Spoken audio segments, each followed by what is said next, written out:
Segundo livro dos Reis de Israel, capítulo 4, a partir do verso 1. Você pode acompanhar pela sua Bíblia, você pode acompanhar pela sua Bíblia eletrônica no seu celular, enfim. Vamos lá. Acharam? Segundo livro dos Reis, capítulo de número 4, está lá no Novo Testamento, ou no Antigo Testamento.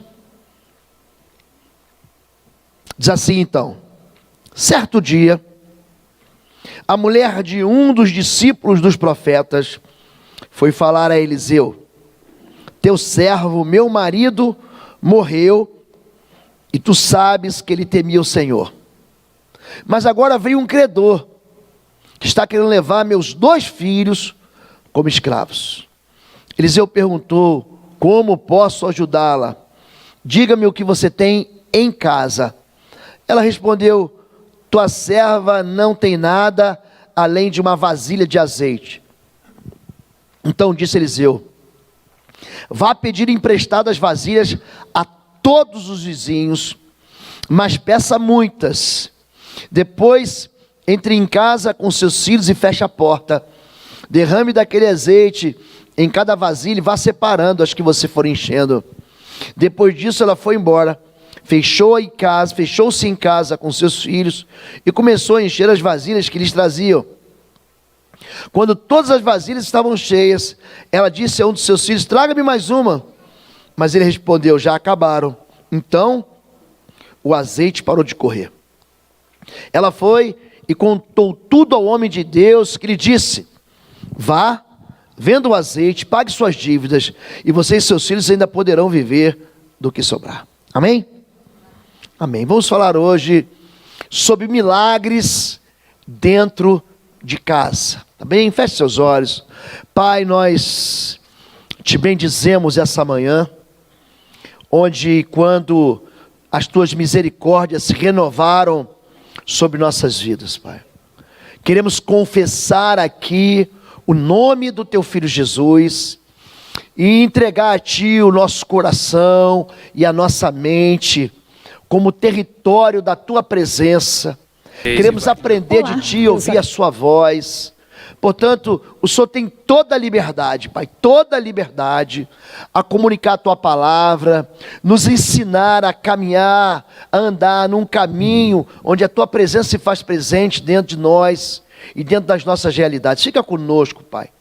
Não nos deixa perdidos aqui, soltos nos nossos próprios pensamentos. Tira de nós, Senhor Deus, toda a incredulidade e enche o nosso coração da tua palavra, que é verdade, em nome de Jesus. Amém. Amém, queridos. O segundo livro de Reis, ou dos Reis de Israel, é um livro que tem como ênfase, do capítulo 1 ao capítulo 13, a vida de um profeta chamado Eliseu. Eliseu, ele aparece logo após, ou quase junto, com um profeta chamado Elias. Você conhece Elias? Porque toda vez que Deus levanta um profeta, interessante, eu andei pregando em muitas igrejas e tenho pregado em muitas igrejas. Pra você ter uma ideia, no último ano e meio eu preguei em 100 igrejas. 100. Igrejas tradicionais, igrejas pentecostais, igrejas históricas, Assembleia de Deus Missão, Assembleia de Deus Bom Sucesso, Madureira, Assembleia de Deus Renovadas, Metodista Central, Metodista Wesleyana, Presbiteriana Independente, Presbiteriana do Brasil, Batista Renovada, um monte de igrejas. E eu acho interessante a ênfase que algumas igrejas dão na palavra profética. Eu acho interessante como alguns homens e mulheres, eles têm essa tendência de buscar uma solução num profeta. Fulano é profeta, pastor. A fulana é profetisa da igreja. Isso é comum acontecer, e é comum eu ver e entender que existe uma realidade dessa na igreja nacional. Mas eu queria dizer uma coisa para vocês.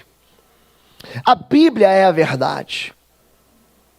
Efésios capítulo 4, verso 11, fala sobre dons ministeriais. Deus chamou alguns para apóstolos, outros de fato para profetas, ainda evangelistas, pastores e mestres. Essa Esse é o cardápio bíblico ministerial que acontece, que ocorre dentro da igreja local e dentro da igreja universal, no sentido de igreja mundial. Quando Deus levanta um profeta, presta atenção nisso. Tem gente que gosta muito de correr atrás de profeta. Eu estou falando para você também que está nos assistindo pela internet. Fizeram tanta brincadeira comigo essa semana, porque eu digo assim: você está na Igreja Batista de Bom Retiro, e é perto da sua casa. E tem gente escrevendo: pastor, você está em Curitiba, eu estou aqui longe. Mas é perto de quem está perto. É a Avenida Desembargador Gucimas, 1772. E o povo que nem conhecia aqui, falou, nem sabia o endereço da igreja, agora eu sei. Mas quando Deus levanta um profeta, gente, presta atenção nisso. É porque Deus se irritou muito com o seu povo. Um profeta, ele aparece por quê? Porque os ouvidos do seu povo, da sua nação, da sua igreja, fica tapado. Deus fala uma vez, duas vezes, três vezes, e o povo não entende. Em Mateus capítulo 23, Jesus ele chora, ele chega num lugar chamado Montes Copos, que fica um pouquinho à frente do Monte das Oliveiras. E ele fala: Jerusalém, Jerusalém, que mata os profetas e apedreja os que te são enviados. O profeta é alguém, gente, que não vai dizer para você: eis que te digo, te dou um carro novo, uma casa na colina, um apartamento na praia, eu te dou aí um moço louro do olho azul, cheio de dinheiro e crente. Isso não é, o profeta não tem esse ministério. O ministério profético é um ministério chamado ao arrependimento. Arrependei-vos. Quando a Bíblia fala de João Batista, diz que João Batista, à medida com que as pessoas se aproximavam para ser batizados no Jordão, ele dizia: raça de víboras, quem vos induziu a fugir da era vindoura? Produzam primeiro frutos de arrependimento. A unção profética, ela é derramada no sentido de capacitar o homem, encorajar o homem a dizer: olha, vocês estão errados, vocês estão caminhando para um destino de morte, voltem, arrependam-se. Eliseu, ele é discípulo de Elias, e Elias é um homem que é celebrado entre nós cristãos como aquele que foi visto junto com Jesus e com Moisés no Monte da Transfiguração, Monte Tabor. É ali naquele momento que aparece Elias e Moisés como o significado da visão profética. Elias, o maior dos profetas, e Moisés, o homem que trouxe a palavra de Deus, a lei, a Torá. Mas o interessante é que quando Elias ele está para ser levado pelo Senhor, Deus diz: vai lá, unge o próximo rei de Israel, o rei da Síria. E Eliseu está caminhando com ele, e ele vai atrás até que na beira do Jordão, ele pergunta o seguinte: o que você quer? Eliseu diz: eu quero a porção dobrada do Espírito que está em ti. Você sabe o que a porção dobrada significa? A porção dobrada era um direito do filho mais velho. Quem recebe a porção dobrada é o filho primogênito.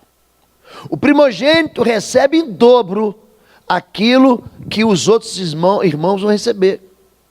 Então, quando Eliseu ele requer a porção dobrada do Espírito que está em Elias, ele está requerendo também a responsabilidade de levar o nome do seu pai. O filho primogênito, ele recebia uma capa. Vocês sabiam disso? Todo filho primogênito, ele recebe uma capa que o identifica como aquele que recebe, então, aquela porção, aquele direito de governar a família espiritualmente. O direito de receber uma riqueza em dobro. O direito de receber uma herança em dobro. Por exemplo, quem é o primogênito de Jacó?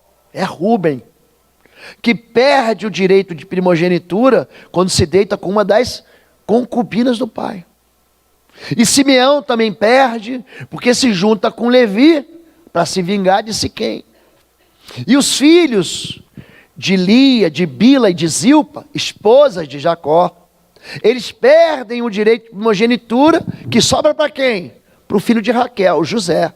Então o pai dá para ele uma capa, e aquela capa gera muito ciúme, porque o pai está dizendo, olha, ele vai receber mais do que vocês.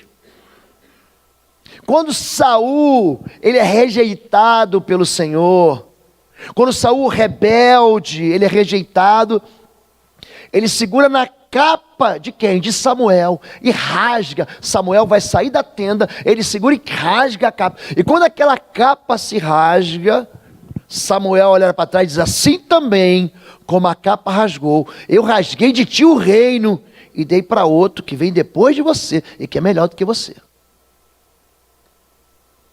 Quando Jonatas, ele faz uma aliança com Davi, a Bíblia diz que o coração de Jonatas amava Davi. Jonatas pega a sua capa e ele dá para quem? Ele dá para Davi. Você, quando entrega a capa, você está dando para ele espiritualmente. Você sabe que não tem nada demais na capa, mas é um símbolo, é uma visão profética daquilo que está acontecendo. E quando então Eliseu sobe, levado por um redemoinho, acompanhado por carruagem de fogo, e aquele mundo espiritual se descortina diante de Eliseu, o que ele recebe? A capa. Ele pega aquela capa, e assim termina o primeiro livro dos reis. Ele bate no Jordão e diz, onde está o Deus de Elias? E então, é o primeiro milagre, o Jordão se abre, e ele passa pelo Jordão. Eliseu, ele recebeu a porção dobrada. Então você vê que a história de 2 Reis, de capítulo 1 ao capítulo 13, é recheada, é fervilhante de milagres. E o milagre, gente, é uma interferência do céu sobre aquilo que é natural às nossas vidas. Não é um fenômeno, é um milagre. O milagre, o que é? É aquilo que mostra uma evidência de que o Deus que vive na eternidade, ele penetrou no nosso mundo do tempo que a gente vive e fez algo extraordinário. Ele fez um olho novo para o cego de nascença. É um milagre. Ele fez o morto ressuscitar. É interessante que toda vez que Jesus chega atrasado, tem um milagre. Jesus chega, Lucas 7, ele chega atrasado, e quando ele vê a viúva de Naim, já era viúva, enterrou o marido, vai enterrar o filho. A viúva de Naim está enterrando o filho. Aí em Lucas 7, Jesus chega atrasado, toca no esquife, ressuscita o filho da viúva. Quando Jesus está indo curar a filha de Jairo, de repente, no meio do caminho, uma mulher cisma de tocar na veste dele. Aquela mulher que há 12 anos sofria de um fluxo.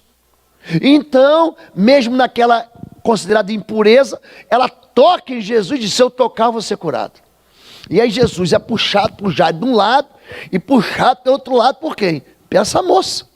E ele para e pergunta quem me tocou, e fica aquela confusão, e Jairo quer ir embora. Vamos, Jesus. E de repente alguém chega e fala assim, ó, não incomode mais o mestre, ponto final para a sua vida, sua filha morreu. Aí Jesus ouve aquilo e fala assim, não ouve eles, ouça a mim. Repara como é que Jesus fala isso. Ouviste que foi dito aos antigos, eu porém vos digo. Presta atenção em mim. Sabe aquela semente de mostarda que você tinha, quando você foi me chamar para curar tua filha? Guarda ela aí. Aí Jesus chega atrasado, quando chega, ele ressuscita a filha de Lázaro, ou filha de Jairo. Lázaro, sim, ele estava morto há 4 dias. E Jesus diz para os discípulos, ele dorme. Ah, se dorme está tudo bem. Ele está salvo, você não entendeu. Ele está morto. E eu folgo, eu me alegro de não estar lá. Ele chega atrasado de novo, ele ressuscita. Então, quando há um milagre, há uma percepção clara de que o mundo espiritual operou no mundo natural. E Eliseu experimenta isso. Ele multiplica o azeite da viúva, a gente viu aqui, ele faz o machado boiar no meio do rio, ele tira a morte da panela. Ele é um homem tão extraordinário, essa unção que está sobre ele o capacita de tal maneira para viver milagre, que quando ele morre, no capítulo 13 de 2 Reis, ele é jogado numa sepultura e está morto. Mas então um soldado também morto é jogado sobre os ossos dele e o soldado ressuscita. Então, quando a gente olha para essa história de Eliseu, em 2 Reis capítulo 4, a história acontece dentro de um ambiente familiar.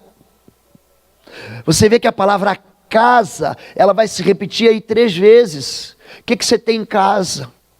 Entra dentro de casa, fecha a porta da sua casa. Existe um ambiente de fé para acontecer o milagre. E a primeira coisa que eu quero que você entenda é o seguinte: o milagre não está nas pessoas, o milagre está no Senhor. E todo milagre, ele é provocado. Sabe quem recebe milagre? Quem precisa de milagre. As pessoas que experimentam o mover sobrenatural de Deus são pessoas que entendem que Deus vai operar em favor dele. Em Hebreus capítulo 11, verso 6, é muito interessante quando a Bíblia fala de fé. Diz que sem fé é impossível agradar a Deus, porque é necessário que aquele que se aproxima de Deus creia que Ele existe, vírgula, e é galardoador daqueles que o buscam. Um galardão, gente, é um prêmio militar, é uma medalha que só recebe herói de guerra, é aquele que comete um ato de bravura, de excelência no meio do fogo cruzado. A metralhadora está cuspindo fogo, ele está caminhando no meio dos tiros de obus, dos tiros de canhão, ele sabe que tem um inimigo à frente, mas ele consegue chegar no alvo dele. Isso é um galardão. Traz esse soldado aqui que eu vou dar para ele um prêmio. Traz esse soldado aqui que eu vou dar para ele uma medalha. Traz esse soldado aqui que eu vou honrar ele pela distinção da sua bravura e da sua honra no campo de batalha. A Bíblia diz que você ter fé é um momento, é um movimento que você se aproxima de um Deus, que você crê que ele... Cadê Deus? Ele não está aqui, eu não vejo Deus. Mas a fé é certeza daquilo que se espera. Por que que Deus honra a fé? Porque a fé vê o invisível, e Deus é invisível. Quando Jesus ressuscita dos mortos, o Evangelho de João é tão rico nisso, que ele aparece para os discípulos. Tomé diz o que? Eu não acredito. Se eu não tocar na mão dele, no furo das mãos dele, do lado, eu não vou crer que ele ressuscitou. Então Jesus, depois de alguns dias, aparece de novo entre os discípulos. Quem está lá? O Tomézão. Está lá o Tomé. E quando Tomé vê Jesus e fala: Senhor meu, Deus meu, que é isso? Agora que você viu, você creu. Bem-aventurados os que não viram e creram. A fé se move dentro daquilo que você não vê, mas dentro daquilo que você crê. Dentro da tua esperança, é certeza daquilo que se espera. Eu não tenho, mas olha aqui, eu não está aqui na minha mão, mas eu tenho certeza que eu vou ter. Ana, ela não tem um filho. Gente, já pensou? Eu fico olhando para a vida de Ana, que competia com Penina. Você conhece a história? Ela é mãe de Samuel. Ela não tem nada. E ela chega, ora a Deus, clama a Deus. Ela está debaixo da autoridade de um sacerdote muito perverso, que é Eli. E de repente ela chora e pede a Deus. E sabe o que ela faz? Ela entrega a Deus uma oferta que ela nem tem. Ela fala: se o Senhor me der, eu vou te dar. Se o Senhor me der um filho, eu vou dar para o Senhor ele. Gente, essa mulher gera no ventre dela aquilo que era impossível. Você já reparou que na Bíblia as mulheres estéreis dão filhos, dão luz a filhos extraordinários? Já reparou isso? Sara, estéril, é mãe de Isaque. Rebeca, é estéril, é mãe de Jacó. Raquel, é estéril, é mãe de José. é mãe de Benjamim. Quando se fala da tribo de Judá, se fala é Benjamim, é o nome que carrega vitória. Ana, da luz, é a mãe de Samuel, o profeta, o juiz, o último juiz, primeiro profeta, que unge o rei de Israel, que unge Davi. Que Davi vai levar o nome do Senhor Jesus, é raiz de Davi. Jesus Cristo, filho de Davi. Quando você olha no Novo Testamento, você vê a vida de Isabel. Isabel é casada com Zacarias e não tem filho. E de repente, no momento em que Zacarias vai oferecer incenso, na hora da oração, aparece um anjo e diz assim, ó, Deus ouviu tua oração. Ele já era avançado em idade. É uma maneira muito carinhosa da Bíblia dizer que a pessoa já era velhinho. Você espera que um velhinho, que uma velhinha gere filhos? Você espera? Você tem vó? Você tem bisavó? A bisavó chega hoje no almoço de domingo na sua casa e diz, meu velhinho, meu netinho, eu estou embuchei, estou grávida. Que Deus fez uma mulher de 90 anos engravidar. Por quê? Porque Abraão creu contra a esperança. O que acontece? O que você espera de uma senhora de 90 anos? Você espera que ela engravide? É a última coisa que você vai esperar. Você espera que ela faça uma cocada para você, um bolo de chocolate. Não é isso, gente? Espera que conte uma historinha. Mas que engravide? Você imagina, cá entre nós, né? A sua bisavó se relacionando com o seu bisavô? Isso passa pela sua cabeça? Não, vovó é santa. Vovó, isso nem passou pela minha cabeça, pastor. Mas o milagre ocorre aonde? No coração de quem crê, gente. E essa mulher tem um problema. A Bíblia diz que ela era casada. É muito interessante, gente, a gente achar que crente não sofre. Crente sofre. Crente é abandonado. Crente é deixado órfão. Crente é roubado. Passam a perna no crente. Crente também tem câncer. Crente passa por luta. Não tem moleza. Tem gente que fala, não, vem para Jesus que tudo vai dar certo. Gente, às vezes não. Às vezes não dá certo não, gente. Você é crente, não significa que Deus vai vestir você uma roupa hermeticamente fechada, você vai ficar livre de catarata, de cárie no dente. Não é assim que funciona. A gente vive num corpo da carne enferma pelo pecado. Crente sofre, crente chora. No mundo tereis aflições, mas tem de bom ânimo que eu venci o mundo. Quando o salmista fala sobre isso, ele diz assim, muitas são as aflições do justo. Quando a Bíblia fala dessa mulher, diz que é uma mulher que perdeu o marido, que o marido era discípulo de Eliseu. Pior do que isso, estava endividado. Dívida é um negócio complicado. E é tão complicado que Jesus botou o negócio da dívida na oração do Pai Nosso. Se você não sabe orar nada, você sabe orar o Pai Nosso. Perdoai as nossas, diga, dívidas, assim como nós perdoamos os nossos devedores. É um negócio tão chato. A dívida é o sujeito ligando para você do Serasa, do SPC, das Casas Bahia, da Renner, da CIA, do Visa, do banco. E aí? A dívida te persegue. A dívida é um negócio que você adquire, gente, e é que nem doença, vai atrás de você. E não te larga, sai, não saio. E te aprisiona num lugar de tristeza. E ela está assim, pior do que isso. Tem que pagar a dívida. E aí o credor quer levar os 2 filhos dela. Mas ela crê o quê? Que existe um canal de milagre, que existe um canal por onde Deus ele responde uma oração. Querido, eu vou falar para você, eu vou nesses lugares, esses dias eu fui numa igreja no litoral de São Paulo.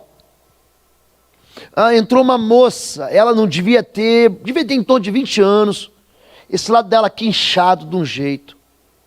Repara na Bíblia, repara isso na Bíblia, como é que o espírito de enfermidade é o mais perverso, é o mais, de todos os espíritos que operam na vida do homem, é aquele que é mais resistente. Em João capítulo 5, existe um aleijado no tanque de Betesda. Você fala, não pastor, a questão dele não é espiritual não, ele está lá, ele está buscando a resposta que vem de fora. Você lembra disso? Em Jerusalém, tem duas portas de entrada principal. Uma porta que você entra por um lugar chamado Jardim do Getsemane, chama Porta de Damasco. Fica ali a uns 400 metros, 500 metros, menos 400 metros. Você desce, entra, é ali que que Estevão é apedrejado, é ali que Paulo sai, pega cartas, aponta para a Síria dali. E tem uma outra porta chamada Porta de Sião, ou Porta das Ovelhas, ou Porta dos Leões, é a mesma coisa. Quando você entra por lá, aqui está o túmulo de Davi, você chega num lugar chamado Tanque de Betesda. É um tanque onde as ovelhas eram lavadas. O povo vinha para o seu sacrifício e levava as ovelhas e lavava ali naquele tanque. E tinha um aleijado lá, 38 anos. Ele estava há mais tempo do que Jesus tinha de vida. E ele ali, Jesus chega para ele, o que você quer que eu te faça? Não, eu estou esperando um anjo tocar na água aqui. Mas ninguém me empurra, ninguém me ajuda, ninguém me quer, ninguém me ama. Ele, você quer ser curado? Pega a tua maca, levanta e anda. E aquele homem anda. Pô, ele estava aleijado, paralisado, mas ele anda. Ah, pastor, era uma questão física, era uma questão espiritual. Jesus, ele sai para Betânia, e Betânia, gente, é do lado do Vale de Inom, é aqui do lado. Betânia, do tanque de Betesda, é como se você atravessasse a rua e fosse num desse comércio, aqui fora. E ele volta, alguns versículos depois, veja que está curado. Vai e não peques mais. Não peques. O pecado, gente, atrai derrota. O pecado atrai morte. As pessoas brincam com isso. Eu falei aqui, citei uma mulher com fluxo de sangue há 12 anos. É gente que está experimentando doença há anos. Essa moça com o lado inchado, chegou no final do culto. Pastor, ora por mim. Gente, eu não sou ninguém. Mas existe poder no nome de Jesus, que é o nome sobre todo nome. Eu só coloquei a mão nela aqui. Gente, houve uma reação tão diferente, mas tão diferente. E aquele negócio inchou. O que você... Pastor, até a cirurgia a gente fez. O médico abriu e não encontrou nada. Existe resposta no clamor. Pastor, faz uma oração forte por mim. Que entenda. Oração fraca é a oração que você não faz. Essa é a oração fraca. Porque qualquer oração que você faz, quando a Bíblia fala que os ouvidos do Senhor estão abertos, clama a mim, responder-te-ei coisas grandes que você não sabe. Eu gosto muito de Isaías 64:4, porque diz o seguinte: desde a antiguidade nunca se ouviu, nenhum ouvido ouviu, nenhum olho ouviu, a respeito de um Deus que opera em favor daqueles que o buscam. Existe um Deus que quer caminhar contigo, que quer ouvir a sua voz, que quer pedir. Pede e te darei. Tudo que pedires em meu nome será dado. Buscai e encontrareis. Batei e abri-se-vos-á. Quando a Bíblia fala de gente que ora, de gente que busca, de gente que pede interferências, gente, é gente que está buscando esse Deus que fez os céus e a terra, a ação dele em seu favor. O que é mais fácil para Deus, gente? Fazer um planeta? Ou fazer aquela virgem de Nazaré engravidar? O que é mais fácil? Deus manda um anjo e diz: descerá sobre ti o Espírito Santo e o poder do Altíssimo te encobrirá como uma sombra. Você vai dar luz ao menino chamado Emanuel. Será Deus conosco. É um Deus que está presente, é um Deus que quer estar perto, é um Deus que quer viver comigo, mas eu não... E aí as coisas, as impossibilidades, as tristezas vão chegando, e a gente ignora isso. Essa mulher não. Ela sabe que existe um Deus, ela sabe que existe um Deus de Eliseu, ela sabe que existe um Deus em Israel, ela vai buscar a resposta. É gente que não desiste, é gente que fala assim, eu só desisto depois de morto. E ela então busca ele, e ele fala, o que eu posso fazer por você? Às vezes a gente não sabe o que pode fazer, o que deve fazer, mas faz o seguinte, pega emprestado vasilhas. O que você tem em casa? Eu não tenho nada. É isso que a Bíblia diz. Eu não tenho nada, senão um pouco de azeite na botija. É interessante como é que a incredulidade, ela opera, e ela faz com que a mente funcione como um circuito fechado. Não vai dar, não vou conseguir, não tem dinheiro, não vou casar, vou viver solitário, nunca vou ser feliz, nunca vou ser curado, nunca vou conseguir alcançar, nunca vou conseguir construir. Gente, vou falar uma coisa para vocês. Isso não existe no meu coração. Pensa num homem que o coração é cheio de possibilidades. Porque quanto mais eu mergulho na Bíblia, mais eu me apaixono por esse Deus. Gente, quando tudo dá errado, que uma voz se levanta clamando ao Senhor, Deus responde. Deus para o sol. Pare o sol em Gibeão, e tua lua detenha-se no vale de Ajalon. E para. Deus faz com que as pedras, em Josué 10, Deus é mirolha. Sabe o que é mirolha? É aquele menino, sabe aquele menino que bate o pênalti e nunca perde? Ele não perde gol. A pedra caía na cabeça dos inimigos, morreu. Toma para você também, larga o meu povo, toma para você, toma para você. Pensa num Deus que se importa com detalhes. Porque nenhuma pedra caiu na cabeça do povo de Israel, só no povo dos inimigos de Israel. Por quê? Porque alguém ousou convidar Deus para a sua história. Mas tem gente que fala assim, não vai dar. Jesus, ele está ali com aquela multidão esfomeada no Monte das Bem-aventuranças, e ele fala o quê? Dai vós de comer. Aí Filipe, não vai dar. 200 denários não vai dar. A gente já está dizendo para Deus que Deus não pode fazer. Pedro, o que você pescou? Nada, vai lá pescar. Deus, não se mete nisso não. Só entende de fazer milagre, de fazer o céu e a terra. De pescar eu entendo eu pesquei a noite inteira, Senhor. Eu sou pescador. Pedro, pega o barco e lança do lado direito. E aí Pedro, tá bom, Senhor. Nessa palavra, em cima dessa palavra eu vou lançar a rede. E ele pesca 153 grandes peixes. Por que que o milagre acontece? Porque você deixa a desobediência da incredulidade de lado, joga no lado de lixo e segue aqui a visão desse Deus que está dizendo, faz, caminha comigo. Tudo é possível que crê, querido. Existe um lugar de possibilidade no meio da tua impossibilidade. Existe um Deus que opera assim, ele não é afetado geograficamente, ele não é afetado pela tua falta de dinheiro, ele não é afetado pela sua vida que quer desistir, ele não é afetado pelas suas emoções falhas. É um Deus, gente, que opera na vida daquele que crê. E essa mulher está dizendo assim, não vai dar. O que você tem aí? Eu tenho 5 pães e 2 peixes. Mas o que é isso para essa multidão? Querido, toda vez que a palavra bênção aparece na Bíblia, repara isso quando você estiver lendo, vai seguir a palavra multiplicação. Sempre.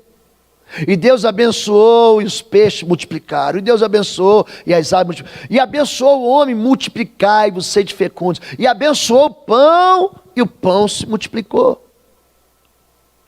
Atrás da bênção, sempre você vai encontrar a palavra multiplicação. E essa mulher falou assim, o que eu tenho é isso aqui, a gente acha que é pouco. Que Deus se move naquilo que é pouco. Ele não se impressiona com gente de grande fé, ele se impressiona com gente que tem o quê? Grão de mostarda na mão. É o pouco mesmo que você tem. Mas pastor, é tão pouco. Mas é o que você precisa, esse pouco aí. Porque se você querer só um pouquinho que eu posso fazer, eu vou fazer. E então, essa mulher faz o quê? Ela pega, e a fé, gente, é um negócio interessante, um milagre. Esse é um segundo ponto que eu quero que você entenda. O milagre vai até onde você quer que ele vá, sabia disso? Você é o único impedimento para que Deus opere. É interessante que eu termino de pregar uma palavra sobre milagre, chega alguém e fala assim: pastor, eu não consigo crer. Você não conhece meu marido, não conhece a minha esposa, não conhece a minha situação, não conhece a minha enfermidade. Eu não conheço mesmo, eu conheço Deus, que opera no meio da família, do marido. Gente, assim como o rio muda de direção, assim o coração do homem, na mão do rei, na mão do Senhor, ele inclina para onde quiser. Ele inclina o coração. Ele faz com que o rei da Síria, gente, rei da Síria nada, o rei Ciro opera em favor do seu povo. Um ímpio lá que nem conhecia a gente, que nem conhecia o povo de Israel. Então Deus é um Deus que Ele penetra na nossa história. Ele não invade a tua casa, mas se você convidar Ele, Deus socorro, Ele vem responder você. E essa mulher, gente, ela recebe uma palavra: olha, não pegue poucas vasilhas, pegue muito. Ela já está endividada. Ele fala: você vai arrumar mais uma dívida agora. Pegue emprestado vasilhas não poucas. E ela pega então dos vizinhos. É bom ter vizinho, né, gente? Tem hora que vizinho perturba a gente, mas tem hora que o vizinho é o socorro presente quando você está passando uma agonia, aquele que te pega, que te leva para o hospital, que te ajuda, que toma conta do seu filho porque se atrasou, enfim. De repente, ela pega aquelas vasilhas e sabe o que ela faz? O texto diz assim: ela fechou a porta consigo e seus filhos. Então presta atenção. Milagre só acontece em ambiente de fé. Você tem que parar de ouvir os outros. Você tem que parar de ouvir as impossibilidades dos outros. Você começa a ouvir notícia de jornal nacional ou de qualquer outro jornal. É tanta miséria, é tanta desgraça que você fala: não tem esperança.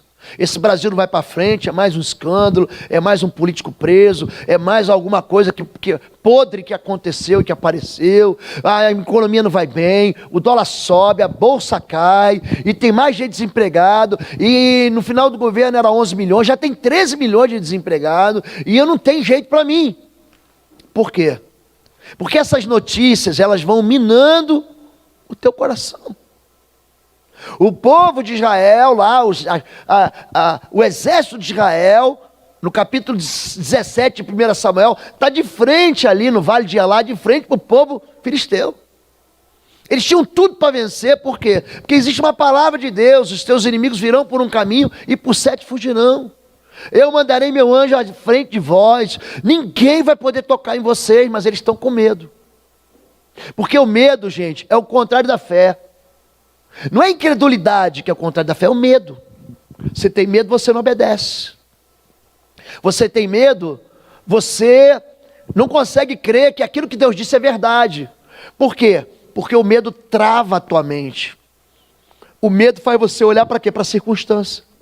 Enquanto você olha para baixo, você não consegue olhar para o Senhor. E aí havia um gigante, lá o endemoniado filisteu, lá o Golias, lá o louco, de quase 3 metros de altura, ele fixando a afronta todo dia. Ele chegava lá: e aí, quem é macho? Vamos comigo. E essas vozes foram o quê? Anulando a fé do exército de Israel. Até que Davi tinha vindo lá, ele já trabalhava na corte de Saul, e aí ele tinha vindo para trazer alguns suprimentos para os irmãos. Por isso que diz que Davi era mineiro, que ele vinha trazendo os queijos. E aí ele ouve aquela afronta, ele fala: quem é esse incircunciso filisteu? Ou seja, o coração dele não era cheio de má notícias, era cheio de esperança. Por que meu coração é cheio de esperança? Porque eu vivo mergulhado numa palavra de um Deus que nunca perdeu. Gente, Deus nunca perdeu.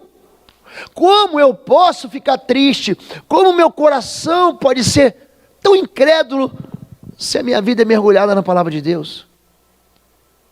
Qual dos deuses das nações aí venceram o nosso Senhor? Você olha para Dagon, lá o deus dos filisteus foi derrotado. Para Moloque, o deus dos amonitas, foi derrotado. Para Milcom dos moabitas foi derrotado. Esse nosso Deus, gente, o nome dele é El Shaddai, é o Todo-Poderoso. A Bíblia o chama de El Gibar, o Deus forte. Ele é o Jeová Jireh, o Deus da provisão. Esse Deus é o Jeová Sabaote, o Senhor dos exércitos. Pensa num Deus que não perde, é esse Deus. Então por que eu vou ter medo? Então ela entra no ambiente doméstico, ela se fecha dentro de casa.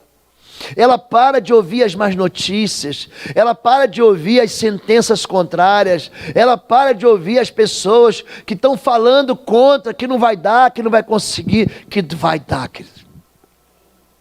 Se você ousar crer que a sua família vai estar sentada nesse banco aí, é aí que ela vai estar. A Bíblia não brinca, Jesus não brinca, querido. A Bíblia é a verdade. Essas coisas foram escritas para ensino nosso. Isso é sombra de bem-vindouros. Quando a Bíblia fala sobre isso, fala que a gente tem que orar com fé, peça com fé e nada duvidando. Tiago fala isso no capítulo 1, porque aquele que duvida é semelhante à onda do mar, é levado de um lado para o outro. Não pense tal que vai receber do Senhor coisa alguma. Queridos, eu oro todo dia por coisas que você não imagina, por vocês. E eu quero experimentar, viver ao lado de pessoas de fé. Se a tua casa, se você tiver alguém que você possa concordar na terra, gente, o céu é afetado por isso. Por quê? Porque aquilo que você liga na terra é ligado no céu. Aquilo que é concordado na terra, querido, é concordado no céu. O mundo espiritual é afetado quando? Quando você ora. Quando você orar, querido, fecha a porta. A Bíblia é tão clara com isso. Não se contamine, fecha a porta, ore em secreto. O teu Deus, o teu Pai que vem em secreto, te recompensará publicamente.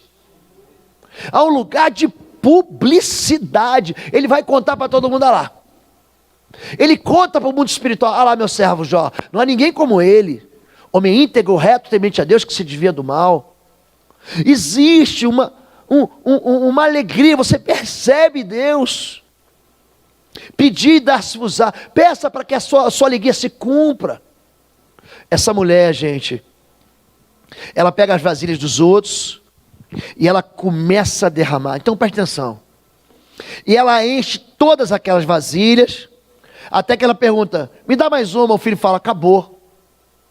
Se essa moça, ela tivesse daqueles galões, sabe aqueles galões de óleo de 200 litros, que você vê de vez em quando aí, tem um ali embaixo, no Ministério de Jovens, ela ia encher, ela ia virar, gente, é abrir uma franquia de azeite, lá em Israel. Por quê, querido? A fé vai até onde você vai, e você pede muito pouco para o Senhor. Nós somos mesquinhos, nós somos pequenininhos. Salmos capítulo 2, a palavra de Deus diz assim, pede-me e te darei as nações por herança. Ele não está falando para você pedir, pastor, faz uma oraçãozinha por mim. Não faço, oraçãozinha não faço, eu faço oração. Não é um deusinho? A minha oraçãozinha é para deusinho. Gente, oração é para um Deus que pode tudo. Vocês conseguem entender isso, gente? Vocês conseguem entender que deve haver um fogo dentro do coração que arde por esperança, de que esse Deus é um Deus que recompensa? Você consegue entender isso?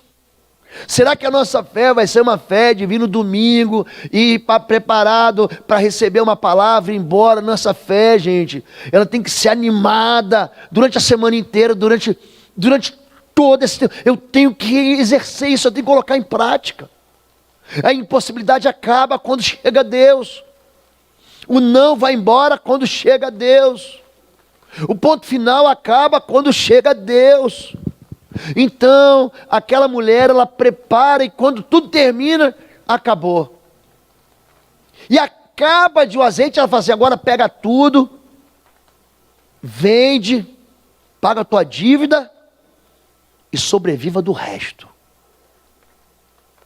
O nosso Deus, gente, Ele não é um Deus que vai caminhar simplesmente na sua vida porque Ele quer caminhar. Ele é um Deus que vai responder ao seu coração. É um Deus que vai honrar a sua fé. Esse milagre acontece dentro de casa, com muitos outros que precisam acontecer dentro da sua casa.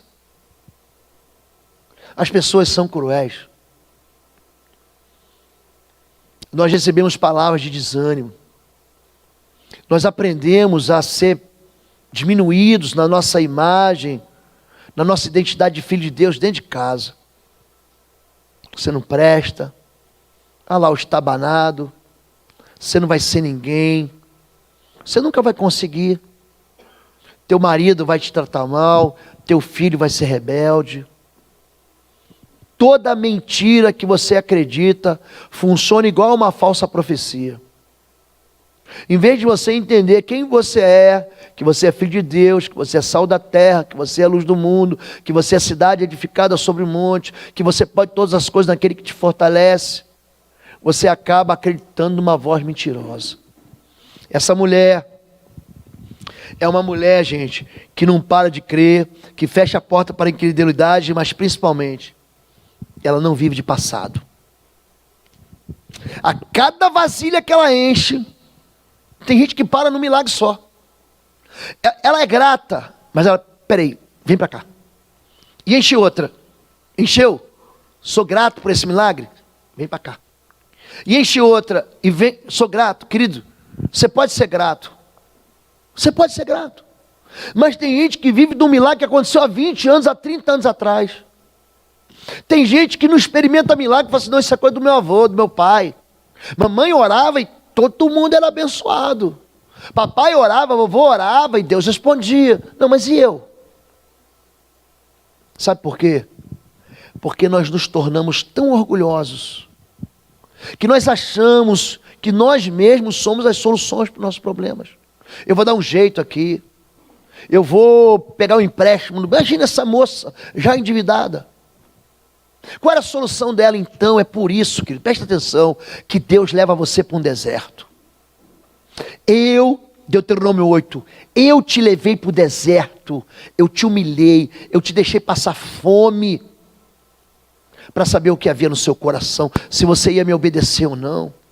Porque você tinha que aprender que nem só de pão vive o homem, mas de toda palavra que sai da boca de Deus. Gente, um milagre vai acontecer, sabe quando? Quando você entender que esse teu deserto tem dia para acabar. E você quiser, eu quero sair dele. Eu não aguento mais ficar girando aqui, de Padã Arã até Gibeão. Eu quero entrar na promessa. Querido, eu e você somos homens aqui, mulheres, limitados pelas nossas realidades pessoais. Não se alegre, ou melhor, não fique satisfeito com um milagre só. Um só não, querido. O teu Deus pode te dar muito mais do que isso. O teu Deus pode operar no seu dia a dia, dentro da sua cozinha, dentro do quarto do seu filho, dentro da sua sala, dentro da sua comunhão. Peça para Deus tirar da sua casa toda a miséria e trazer fartura para você ver o que vai acontecer.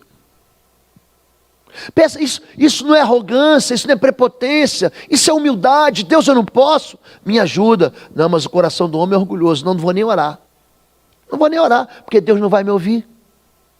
Eu não vou nem orar, porque eu não mereço. É aquela sensação de que você não é filho. Quem não é filho não pede, porque tem que ter merecimento. É aquela sensação de que, não vou orar, porque Deus não vai ouvir minha voz.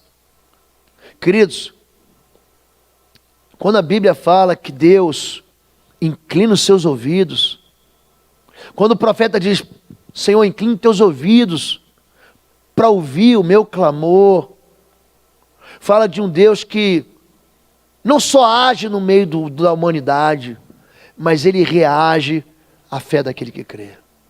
Você precisa de um milagre dentro de casa, querido. No seu casamento, na sua aliança de amor, na sua vida de intimidade. Você precisa de um milagre dentro da sua casa, uma enfermidade. Você está vivendo um tempo de loucura, de falência, de bancarrota. Você está vivendo um tempo de tristeza, de sofrimento. Gente que entrou aqui com vontade de tirar a própria vida. Que existe multiplicação da bênção daquele que crê. Mas você precisa chamar o Senhor. Você precisa fechar a porta e parar de ouvir a voz dos outros. Você precisa parar de ficar celebrando o milagre que aconteceu há 30, 20, há 10 anos atrás. Celebre sim, mas busque outro. Celebre sim, mas busque outra resposta, que o Senhor vai te ouvir. Amém, queridos? Acabou minha hora, mas eu quero orar por você. Vamos ficar em pé em nome de Jesus? Vamos? Alguém pode me ajudar aqui no teclado? E eu quero desafiar você essa manhã. Feche seus olhos em nome de Jesus. A história da viúva é uma história como a sua história. É uma história como qualquer outra história. De uma mulher que não tem um marido para sustentar. Talvez seja o contrário. Você está sozinho com seus filhos. Sua esposa foi embora. Ou ela faleceu, ou foi embora.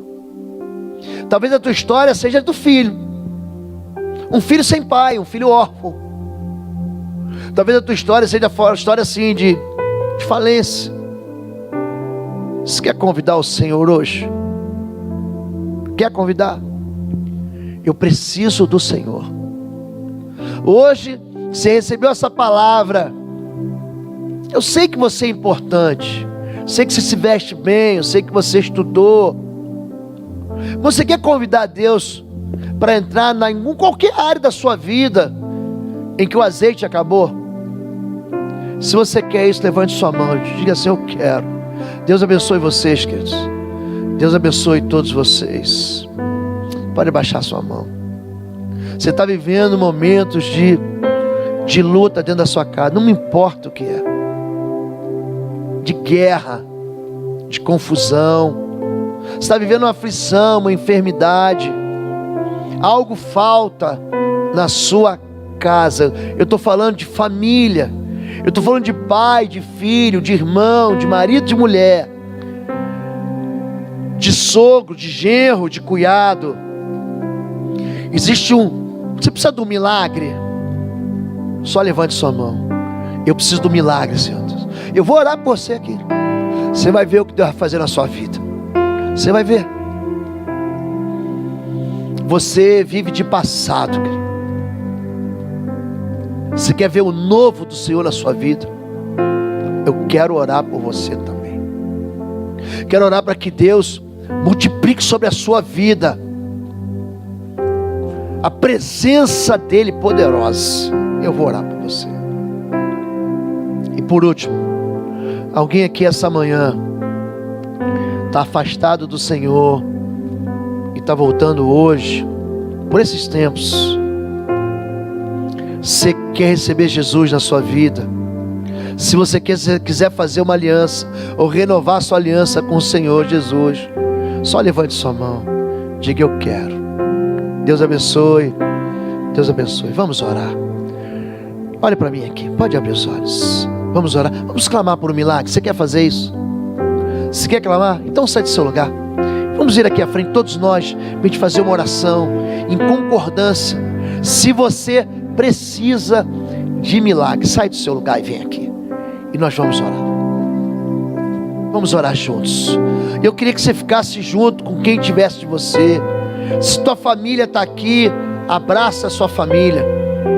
Se é o seu filho que está aqui, abraça ele. Se você tem alguém, chega um pouquinho mais para frente aqui para as pessoas poderem isso. Para as pessoas poderem ficar perto de você. Eu quero muito agora, que você jogue no lixo, a tua incredulidade.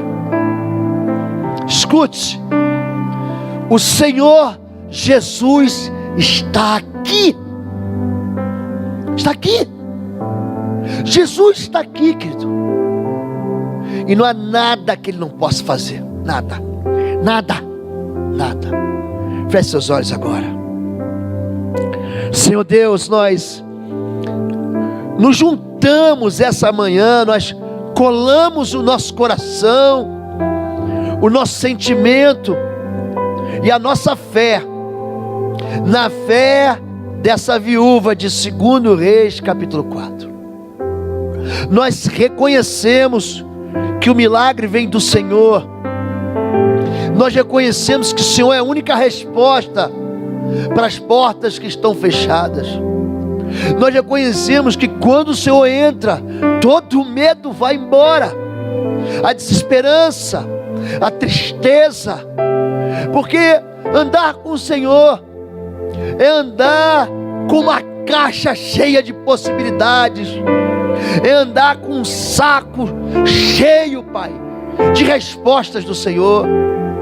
E nós queremos levantar ao Senhor hoje o nosso clamor. Inclina, Senhor Deus, o teu ouvido, Senhor. São casamentos buscando respostas que foram dissolvidos ou que estão balançando, mas que nós pedimos, Senhor Deus, vem dar o vinho novo, vem transformar a água em vinho na casa dos teus filhos, vem multiplicar o azeite, Pai, da nossa botija. Tira o teu povo, eu estou te pedindo, Paizinho, Pai querido, tira o teu povo desse lugar de falência, de prisão, de impossibilidades, e nos leva, Pai, a ver os teus milagres acontecendo dentro de casa. Nós queremos a cada momento, a cada dia, ver as botijas, ver os jarros de azeite transbordando, e nós somos gratos, Pai. Pai, existe gratidão no nosso coração por aquilo que você faz, por aquilo que o Senhor opera, mas nós queremos muito mais de Ti. Nós queremos muito ir muito além disso, Senhor Deus, porque nós sabemos que só Deus que recupera, que restaura, que recomeça, que faz de novo na nossa vida, Pai. Nós queremos hoje te dar graça, Senhor Deus, mas nós queremos deixar o passado no passado, e os nossos olhos querem alcançar um futuro, Senhor Deus. Eu quero alcançar os filhos dos teus filhos nessa igreja, uma igreja de gente salva, uma igreja de gente que te ama, que te adora, que louva o Senhor com fogo no coração, com lábios de gratidão. Pai, faz com que essa igreja seja referência para as famílias dessa cidade. Faz com que as casas dos teus filhos sejam os lares hospedeiros de células, e que ali a bênção do Senhor se repouse sobre cada casa. Faz, Senhor Deus, com que o óleo do teu Espírito seja derramado, que traga arrependimento, que traga perdão e restauração. Pai, os teus filhos têm pedidos que são tão particulares e são tão singulares. Não deixe o teu povo sair daqui com medo, mas enche o coração deles de esperança, de fé, para que eles digam que há Deus em Israel, que há Deus na minha casa. Em nome de Jesus, despede-nos aqui em paz, Senhor. Despede-nos aqui, Pai, em paz essa manhã, e que o nosso coração permaneça cheio do Senhor, em nome de Jesus. Amém. Amém, queridos.